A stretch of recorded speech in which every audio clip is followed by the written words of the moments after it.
Have you ever felt like life is happening to you? That no matter what you do, stress and anxiety keep piling up and the world seems to be in control of your life? If so, you're not alone. And today, we're going to explore how you can reclaim your sense of power. As Charles R. Swindoll said, life is 10% what happens to us and 90% how we react to it. This reminds us that we can't always control external events. The choices we make in response are what shape our experiences and outcomes. Many successful people, even billionaires like Ray Kroc of McDonald's or Sam Walton of Walmart, have felt crushed under the external pressures.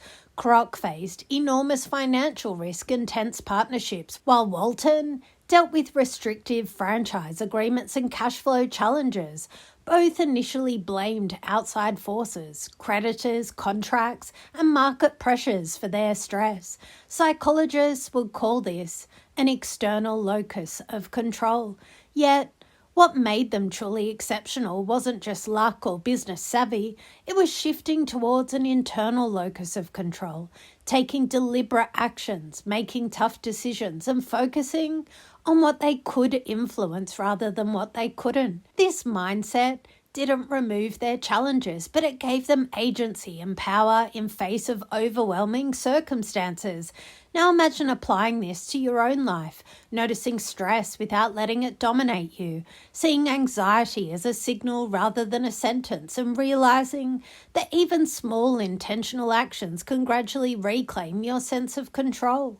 This shift is possible, and it starts with understanding how your thoughts and mindset influence your experience. An external locus of control is the belief that life happens to you.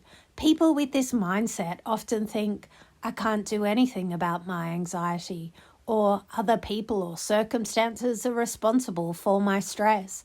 While this is common, it can intensify anxiety and make stress feel more unbearable. The good news, by recognizing this pattern, you can start moving towards an internal locus of control where you see that your choices, habits, and mindset do influence how you respond to stress. Imagine two employees facing a tight deadline. One thinks, I'll never manage this. My boss is making my life impossible. That's external locus of control. The other thinks, I can break this project into manageable steps and ask for support if I need it. That's internal control.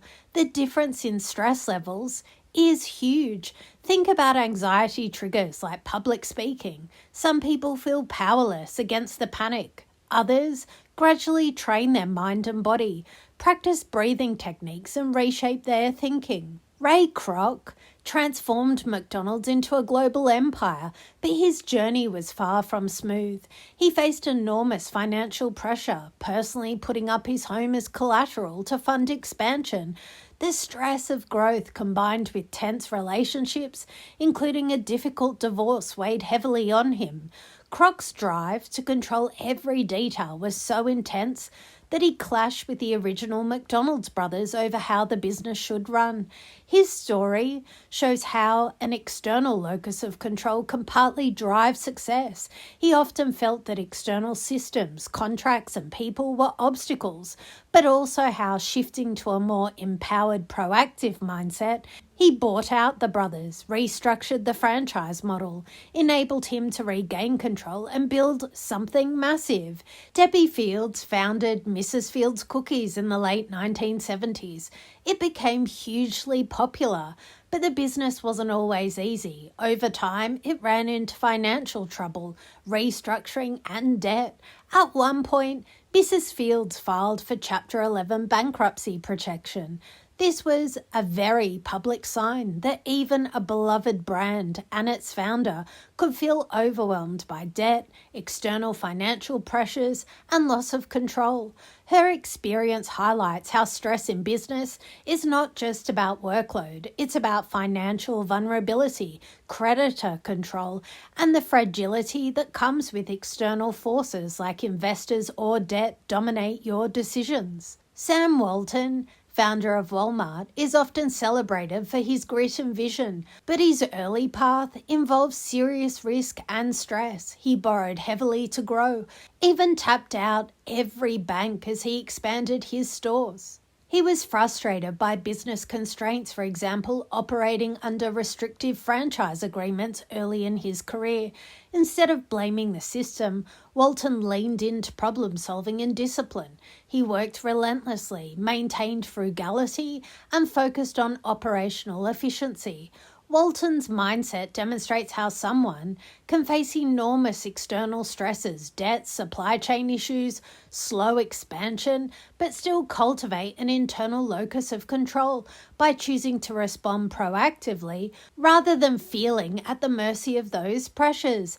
These real-life stories show a common theme: external stresses, financial risk, contract constraints, growth pressure can feel overwhelming, but they do not have to fully determine one's destiny. When Ray Kroc, Debbie Fields, and Sam Walton confronted situations that seemed out of their control, they made deliberate choices: buying out partners, restructuring, borrowing responsibly, innovating. That shifted their sense of agency. This illustrates that internal choices matter. Even though external forces triggered their stress, how they reacted, their decision-making, persistence and mindset was pivotal. Therefore, by cultivating an internal locus of control, individuals don't deny the reality of external stress, but they do empower themselves to influence outcomes rather than feel wholly controlled by outside forces. Here's some practical action steps. 1. Notice your thoughts. Each time you feel stressed, write down what you're telling yourself. Is it external? I can't handle this, or internal? I can take steps to manage this. 2. Shift your language. Replace helpless statements with empowering alternatives. For example, I can't do this to, how can I handle this step by step? 3. Take small actions. Break overwhelming tasks into tiny achievable steps. Each step builds confidence. 4. Practice mindfulness and journaling. Observe your stress without judgment and reflect on your responses. 5. Seek support wisely. Use mentors, friends, coaches, or therapists as guides, not as controllers of your life. Here's some free advice. Focus on what you can control, your choices, routines, and responses. Celebrate small victories. They reinforce your internal locus of control. You can take back control of your life. Every small decision, every mindful response chips away at the feeling that anxiety rules you. Your power lies in your choices. You are not at the mercy of circumstances. Start today. Choose your response, shape your mindset, and reclaim your calm, confident self. Stress often feels overwhelming because of an external locus of control. Recognizing and shifting your mindset empowers you. Small, deliberate actions like reframing thoughts, planning steps, and practicing mindfulness can dramatically reduce anxiety. Today, notice one thought where you feel powerless and reframe it. Take one small action that proves you can influence your life. Each step strengthens your control. Remember, life is happening through you, not to you.